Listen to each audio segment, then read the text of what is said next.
silamɛw ka i komi balima kelenw wa kuntum ala shafa hufratin minan nar nga yani nin cɛ yani Allah taala ka aw dusukun kɛ kelen ye aw kun bɛ ɲɔgɔn juguya bilen ni bɛnbaliya bilen na kuma min dɛ aw kun bɛ tasuma dingɛ de da la o kuma ni kɛlɛkɛla fila bɛ tasuma dingɛ da la n'aw ye ɲɔgɔn sama a bɛɛ bɛ bin tasuma in kɔnɔ ko bɛ tiɲɛ aw bɛɛ bolo o kuma ka aw to o tasuma dingɛ in da la fa anqadhakum minha Allah taala nana aw kunu ka bɔ o tasuma dingɛ in da la n'a ka nɛɛma ye o kuma aw ma bin tasuma dingɛ in kɔnɔ tugun o kuma anw silamɛw b'o o lahalaya de la bi anw de bɛ ɲɔgɔn kɛlɛ la an bɛ ka ɲɔgɔn sama anw de ka jugu ɲɔgɔn ma ka tɛmɛ hali juguw kan o kuma n'an ma fara o kuma an bɛ tasuma dingɛ dɔ de da la o kuma an bɛ Allah taala deli ala ye madinakaw ani makankaw a y'olu lakunu togo min ni ka hakili ɲuman di u ma ni ka kira kanu sabati u dusukun na u ka se ka kisi ka bɔ tasuma dingɛ in kɔnɔ binni ma an bɛ Allah taala deli ala ka o ɲɔgɔnna kɛ anw yɛrɛ fɛnɛ ye o kuma Allah taala ko kadhalik a bɛ nin togoya in de la sa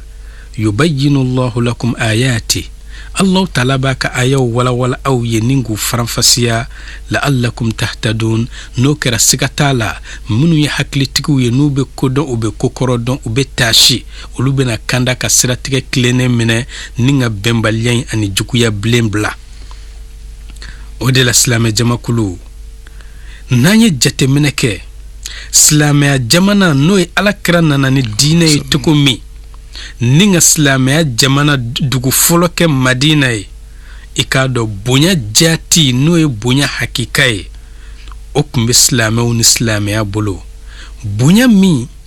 ni manton ma deli ka surunya a bonya ɲɔgɔnna la silamɛw i k'a dɔn u ye jakoya masakɛw u y'u karaba ni ka don Allah taala ka da fɛ kisira masaya u ye o sen kari ni ka bɛn ani kelenya don ye ka olu yɛrɛ kɛ i komi larabu o kuma bɛɛ lajɛlen kɛra kelen ye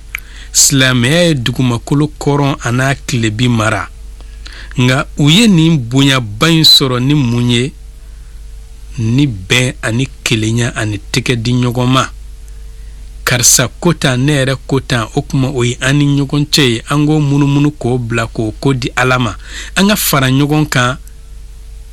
ka faso bɔ nɔgɔ la ka diinɛ in bɔ nɔgɔ la ka kabila bɔ nɔgɔ la maa minnu ma faamuyali kɛ ka tila ka hakili ɲuman di olu ma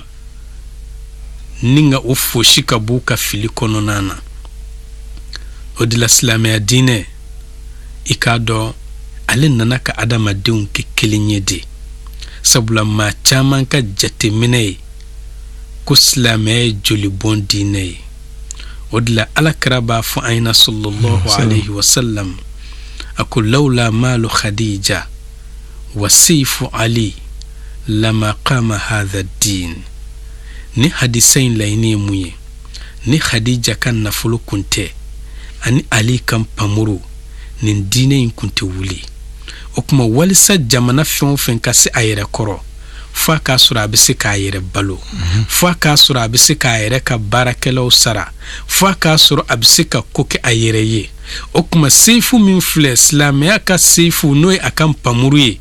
bingali pamuru tɛ ntɔɲɔni pamuru tɛ o kuma seifu ali kɔrɔ ye mun ye yan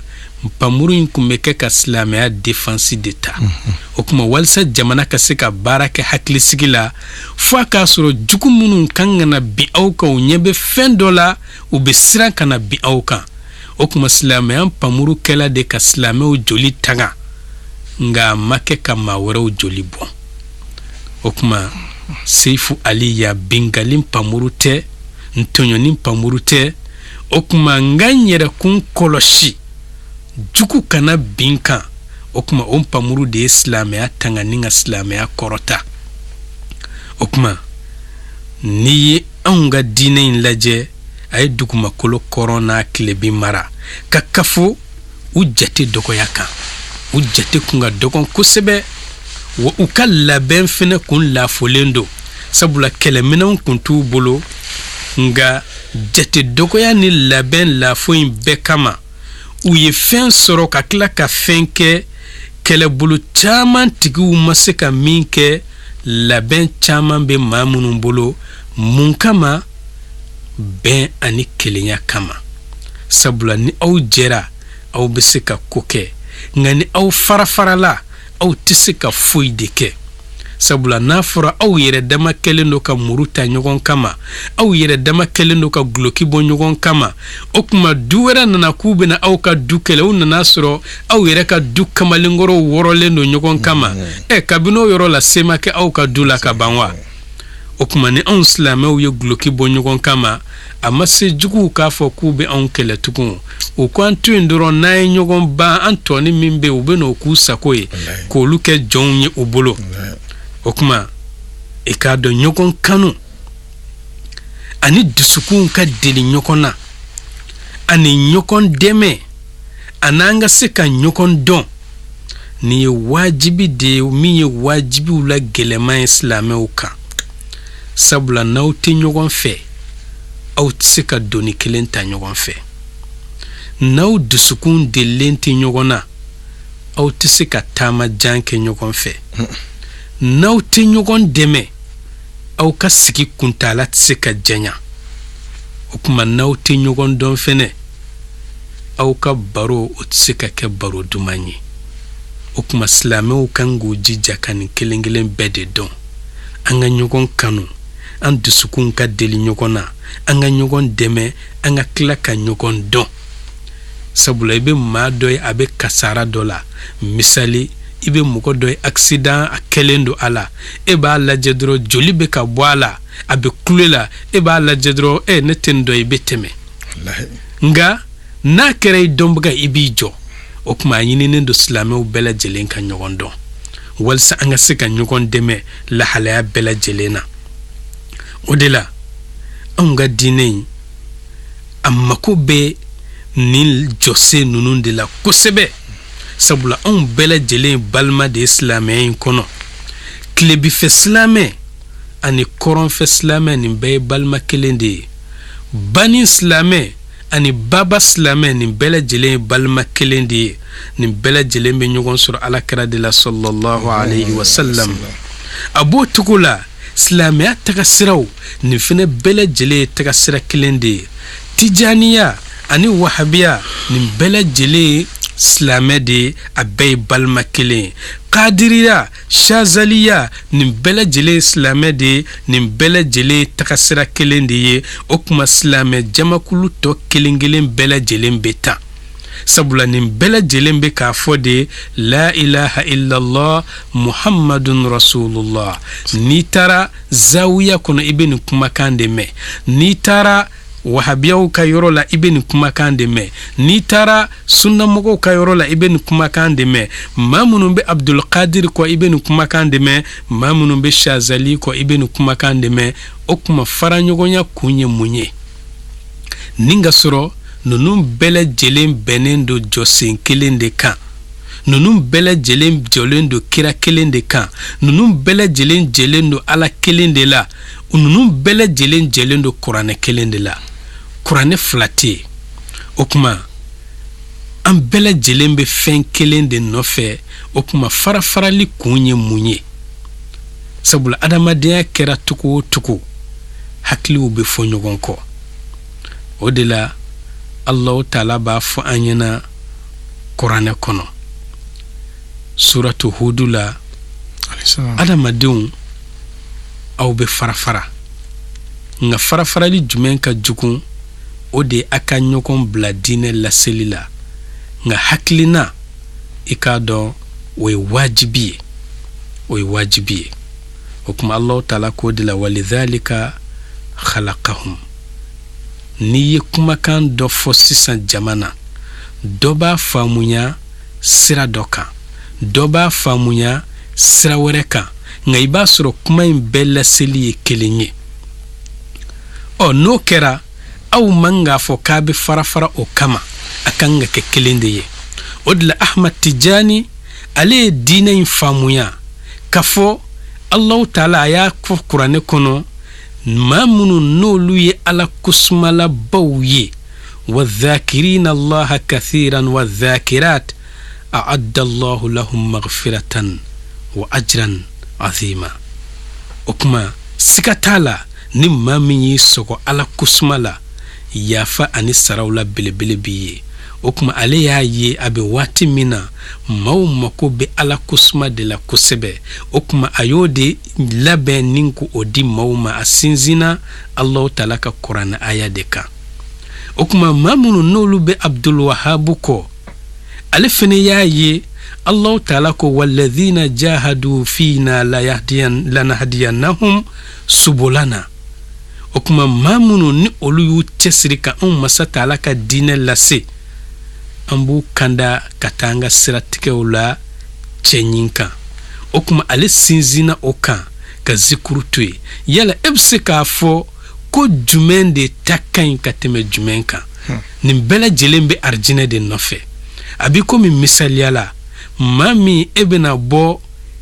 Bamako k'i bɛ taa Kati siraba kelen de bɛ yen min bɛ taa Kati. Nka kuma dɔ la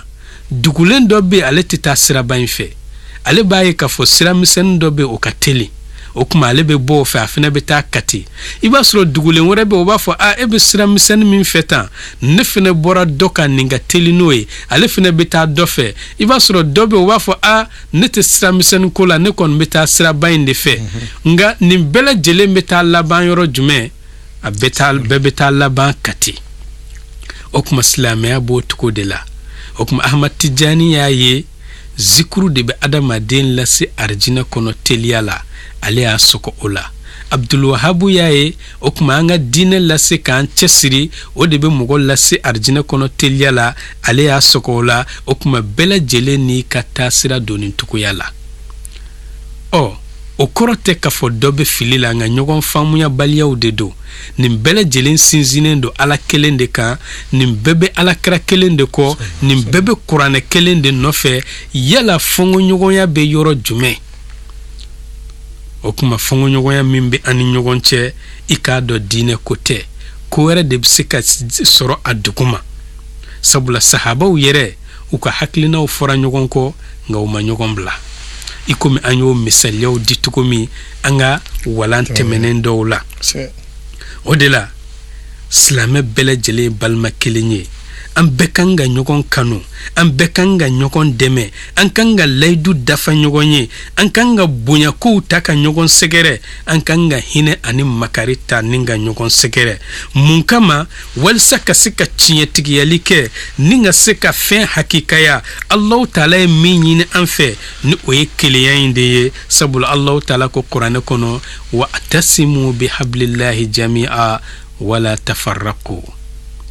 Aw bɛɛ lajɛlen ka jɛ ka aw sɛmɛ Allahu taala ka juruba kelen na n'o ye la ilaha illallah muhammadun rasulullah aw kana fara.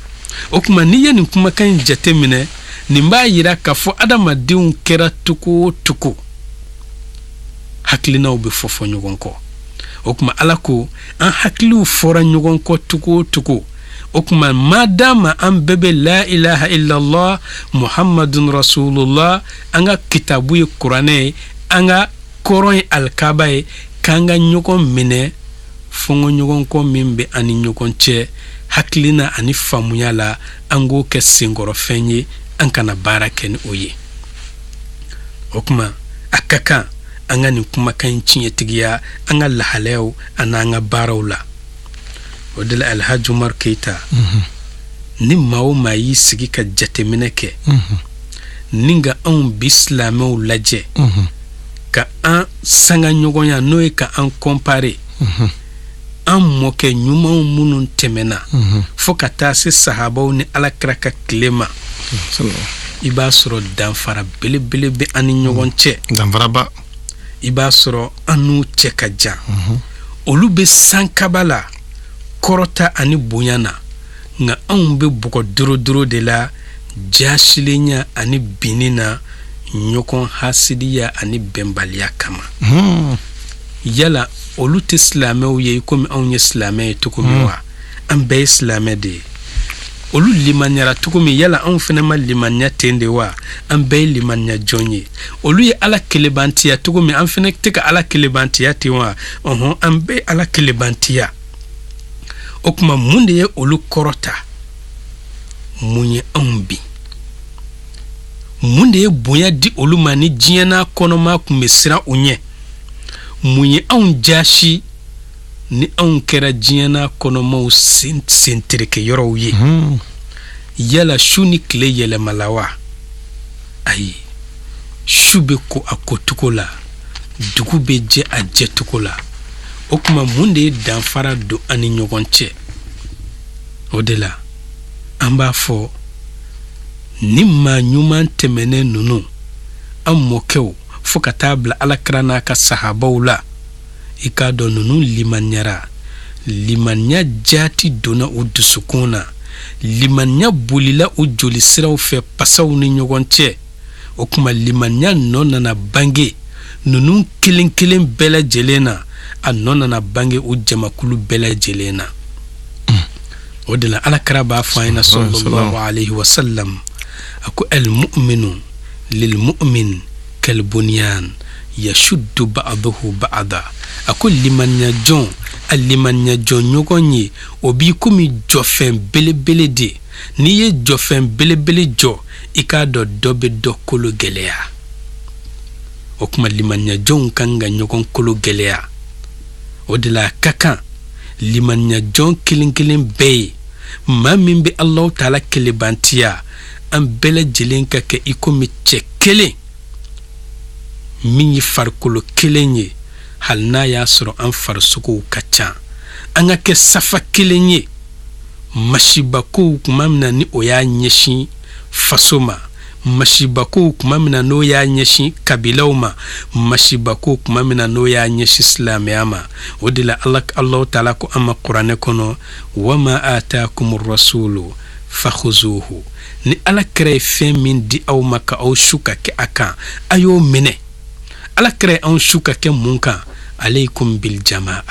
a ye fara ɲɔgɔn kan a ka kɛ jamakulu kelen ye o kuma wa ma nahakum anhu ni alakira ye aw bali ka bɔ fɛn min na fantahu a y'o to ye o kuma alakira ko sallallahu alaihi wasallam n ba aw ma aw kana fara sabula suruku bɛ saga kana gɛlɛn de dun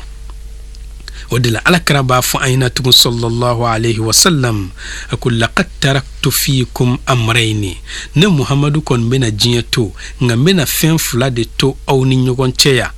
ma in tamassaktum bihima ma dama ni aw y'o fɛn fila in minɛ ni aw tɛgɛ ye ni aw takaju ye lan tadillu ba'di i k'a dɔn aw tɛ fili ne muhamadu kɔfɛ abadan o fɛn fila ye mun ye kitab Allah Alahu Taala ka kitabu n'an y'an sɔgɔ kuranɛ la anw ka kuranɛ ye kuranɛ kelen de ye mun dun na an bɛ ka fɔfɔ ɲɔgɔn kɔ wa sunnati an ne muhamadu ka taasira n'o ye n ka kumakanw ye o kuma ko n'an y'a sɔgɔ ninnu na i k'a dɔn an tɛ fɔ ɲɔgɔn kɔ cogo si e ko tan ne ko tan o kuma an bɛɛ lajɛlen ka daluya taara bɔ kuranɛ kɔnɔ fɔngɔ ɲɔgɔn bɛ min e ko tan ne ko tan an bɛɛ lajɛlen ka daluya bɔra alakira ka kumakanw na fɔngɔ ɲɔgɔnya bɛ min ni e y'a yira k'a fɔ ko e ta de tiɲɛ ye ko ne ta tɛ tiɲɛ ye daluya dun bɛ ne bolo kuranɛ kɔnɔ daluya b'e bolo kuranɛ kɔnɔ a b'i komi ne ye kuranɛ kalontigiya o kuma a fɔ dɔrɔn alhamdulillah i ye min fɔ o ye hakika ye o kuma nka ne bɛ baara kɛ ni nin ye a bɛɛ lajɛlen hakika ye tiɲɛ fila bɛ sɔrɔ kow la kuma dɔw la o de la tuma min na silamɛya man to a ye bonya sɔrɔ waati tɛmɛnenw na n'o ye anw mɔkɛw ka waatiw ye fo ka taa se alakira ni sahabaw ka waatiw ma nka manto nana laafɔ bonya kun bɛ mantonw bolo nka manto nana jasi mantonw kun faralen don ɲɔgɔn kan ka kɛ i komi jɛ kelen nka u nana fara mantonw kun kɛlen don ka ɲɔgɔn minɛ nka i k'a dɔn u nana ci ka bɔ ɲɔgɔn na mun de la manton kun ye fangatigi ye a kun bonyanen don a kɛlen don ka ɲɔgɔn minɛ a gasi sigilen don sabula don min u kun bɛ baara kɛ ni sariya ye, don min u kun bɛ baara kɛ ni silamɛya diinɛ ye, don min u kun bɛ baara kɛ ni kuranɛ ye, don min u kun bɛ baara kɛ ni danfɛnw kuntigi n'o ye Muhamadu ye sallallahu alaihi wasallam n'o ka kumakanw ye. I k'a dɔn manton kun kɔrɔtalen don, bonya kun bɛ a la, u kun kɛlen don ka ɲɔgɔn minɛ. Nka sa manton nana lafo ni ka jasi, u nana fara-fara, bɛɛ ta kɛra jɔyɔrɔ ɲini ni tɔgɔ ɲini ye. Don min u ye kuranɛ fɔngɔɲɔgɔnya ni ka kuranɛ ka bolo kɔfɛ fɛn ye. Sabula anw ka kɛlɛ i b'a sɔrɔ n'i y'a ta k'a lajɛ, a si tɛ kuranɛ nɔfɛ kɛlɛ ye, a si tɛ Alakira ka kumakan dɔ tiɲɛni nɔfɛ kɛlɛ ye. A bɛɛ lajɛlen ye kɛlɛw de ye minnu yɛrɛ i y'a kɛ i m'a kɛ i tɛ ɲininka a la Ala fɛ.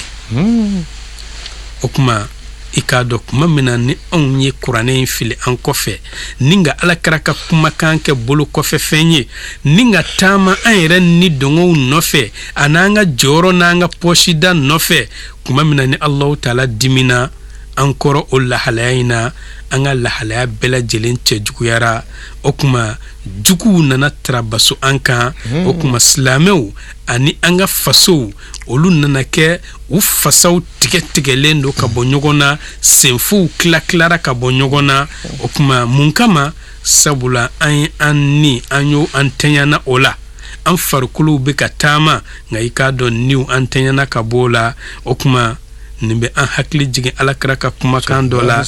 Alakira bɛ kumakan min fɔ, n'i ye nin fɔ don jateminɛ ka anw ye, i b'a fɔ kuma dɔw ko Alakira bɛ birifini kɔrɔta de ka anw lajɛ ka kuma an kan. Alakira ko an ma,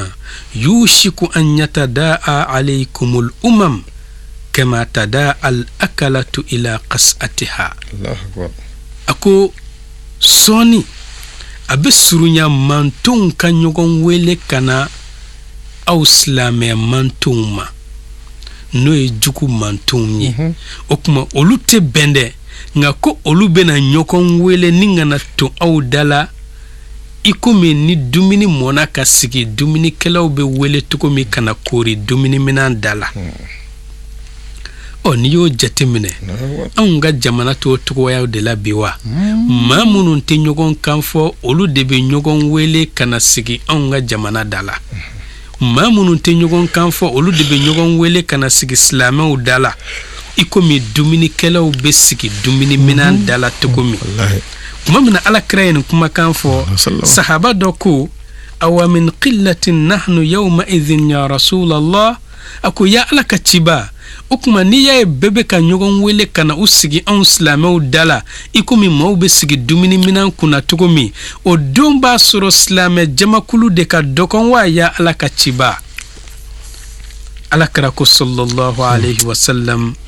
a ko bal antum yawma idhin kathir. O kumakan bila nin bɛna kɛ don min a b'a sɔrɔ aw silamɛw ka caya dan don. Nka sa walakinnakum ghutha'un, nin don b'a sɔrɔ aw silamɛw b'i komi kalakalaw de, ɲagaɲagaw kɛ ghutha'i sayl, i komi ni jiba bɛ ka woyo, kalakala ni ɲamaɲama min bɛ k'a kan. Est-ce que sakoya b'olu la wa? I b'a sɔrɔ ji sanfɛla falen don kalakala ni ɲamaɲama na, nka ni jiwoyo sina yɔrɔ min kalakala bɛ si ye, ɲamaɲamaw bɛ si ye. O kuma ko nin don b'a sɔrɔ anw silamɛw bɛ ten de. O kuma n'i y'a lajɛ anw silamɛw b'o lahalaya de la bi. Ni ji woyora anw silamɛw kalakalalama de don, an ɲamaɲamalama de don. O kuma an bɛ boli ka taa an yɛrɛ don an halaki wow kɔnɔ, i b'a fɔ ko hakili tɛ an na. O kuma a bɛ komi Alakira bɛ ka anw lajɛ ka kuma an kan. O kuma Alakira ko wala yanzi'anna Allahu min suduri aduwwikumul mahabata minkum, ko Alahu Taala bɛna siranɲɛ min ni o bɛ aw juguw dusukun na ka sin aw ma dɛ, Ala bɛna o siranɲɛ fosi ka bɔ juguw dusukun na, u ja bɛ gɛlɛya aw la. wala yaqdhifanna fi qulubikumul wahan, a bɛ sɔrɔ ka kiruni kɛ aw silamɛw dusukun na wahanu na.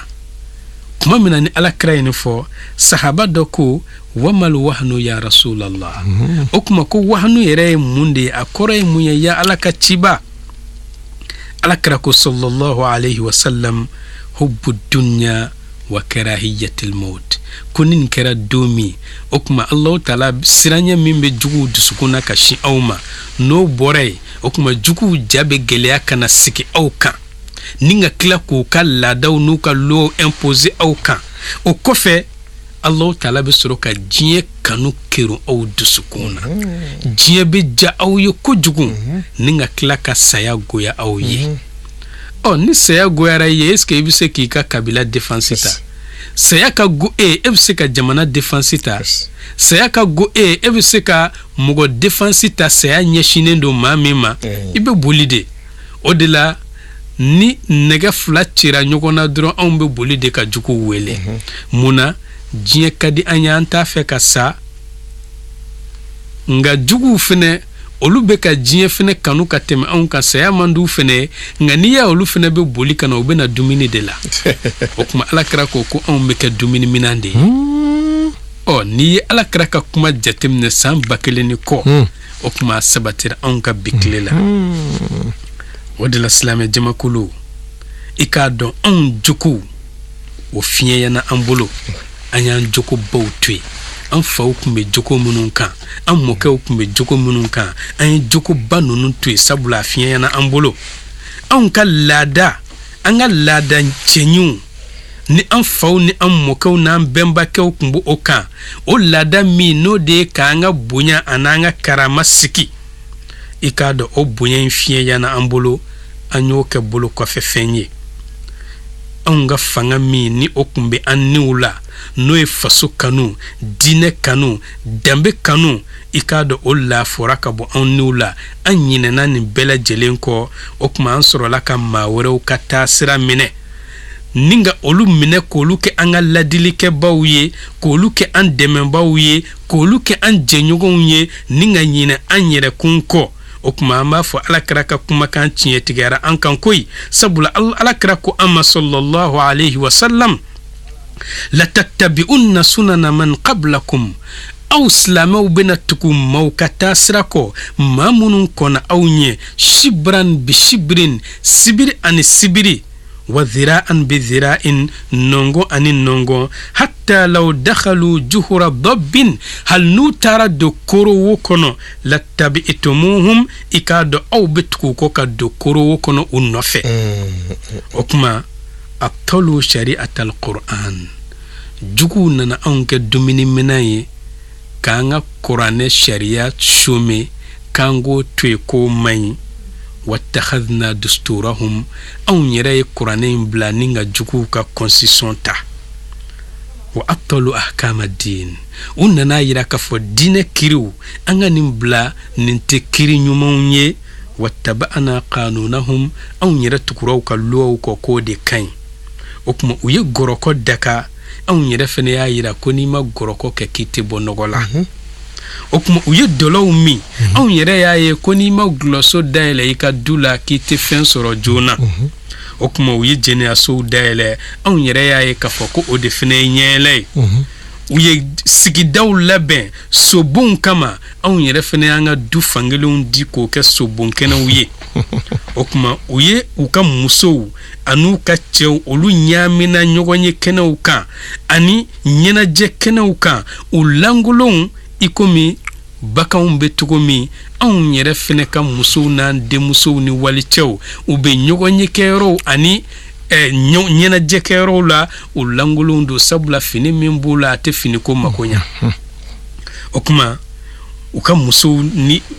bɔra u kunnangolonw u lebulenw kare kɔnɔnaw na anw yɛrɛ fɛnɛ ka musow kunnangolonw lebulen bɛ ka bɔ u bɛ yaala kare kɔnɔnaw na danbe tɛ jate minɛ u ka musow kunkolow garisonena anw yɛrɛ ka musow kunkolow garisonena n'i y'a dɔw lajɛ n'i y'a dɔw ye f'i b'i jɔ k'u lajɛ fɔlɔ k'a jate minɛ yala cɛ don wa muso don i tɛ danfara dɔn u ni ɲɔgɔn cɛ o kuma u kunkolow bɔra kɛnɛma anw yɛrɛ kunkolow bɔra kɛnɛma o kuma anw y'u jɛɲɔgɔnya u ka hɛrɛ kunbɛnw bɛɛ la ni ka tila ka baara kɛ n'u ka selidenw bɛɛ ye ni ka an taw bila kɛrɛfɛ anw ka sanyɛlɛma tɛmɛna sisan denmisɛnninw tɛ dɛ maakɔrɔba min yɛrɛ y'a dɔn a ka dɔgɔ nga n'olu ka 1er janvier sera sisan kabina tɔ ye kalo 1 ye a kuma de bɛ yɔrɔ bɛɛ o kuma ala kɛra ka kumakan ye tiɲɛ tigɛra an kan u ye fɛn o fɛn kɛ an y'o bɛɛ kɛ halu taara don korowo kɔnɔ an donna u nɔfɛ o korowo in kɔnɔ o kuma danfara jumɛn de kɛra anw n'u ni ɲɔgɔn cɛ sisan sabula u solila ka don anw kan n'u ka laada cɛjuguw ye ko anw ka laadaw man ɲi wula fɛ anw bɔra an b'u ka laadaw la o kuma ala kɛra ka kumakan tiɲɛ tigɛra an kan sabula ala kɛra ko man tashabbaha biqawmin fahuwa minhum ni maa min ye yɛrɛkun bɔ manto min fɛ k'i k'a dɔn ko e kɛra olu dɔ ye ala kɛra ka lakaleli wɛrɛ bɛ yen man tashabbaha biqawmin hushira ma'ahum ni maa min yɛrɛ bɔ ɲɔgɔn fɛ manto min fɛ alikiyama jɔ don k'i bɛ kunu o manto ka jamakulu la o kuma an bɛ Allahu taala deli hakili ɲuman ala k'a di an ka baden silamɛw bɛɛ ma an ka faso laada cɛɲu an b'a ɲini jamanadenw fɛ an kana ɲinɛ a kɔ kabila laada cɛɲu an b'a ɲini fasodenw fɛ an kana ɲinɛ a kɔ du laada cɛɲu an b'a ɲini jamanadenw fɛ an kana ɲinɛ a kɔ an ka hakili to an yɛrɛ kun na ala kɛra ka kumakan kana sabati an kan wa an kana kɛ dumuni minan ye juguw bɛ ɲɔgɔn dalajɛ dumuni minan min dala sabula ni anw yɛrɛ dama ye ɲɔgɔn kɛlɛ ni anw yɛrɛ dama bɔra ni ɲɔgɔn ye juguw ka kɛlɛ nɔgɔyara a tɛ se olu ka don tugun olu b'u sigi ka anw lajɛ de o kuma an bɛ Allahu taala deli ala ka hakili ɲuman di fasoden bɛɛ ma ala ka wasa ni kɔrɔta di an bɛɛ ma jamana fitina ala k'a duga hɛrɛ la kɔrɔta ala k'a di faso ani diinɛ ma ala k'an ka laɲiniw bɛɛ lajɛlen sabati k'an ka kafow laban arijinɛ kɔnɔ ala k'o k'an ɲe ala kira hɔrɔma kama salatu barika kama salli ala muhammad wassalamu alaikum wa rahmatullahi ta'ala wa barakatuh. Wa alaikum salam. An balima silamɛw komi a y'a mɛn cogo min na nin kun ye an karamɔgɔ Alahaji Sulemani Tarawele kan ye bɛn kan ala k'a to an ka bɛn ka kɛ kelen ye silamɛya fanga min b'a la n'o bɛ sɔrɔ an ka bɛn na ala k'o sinsin an ɲɔgɔn cɛ jamana ala k'a basigi wassalamu alaikum.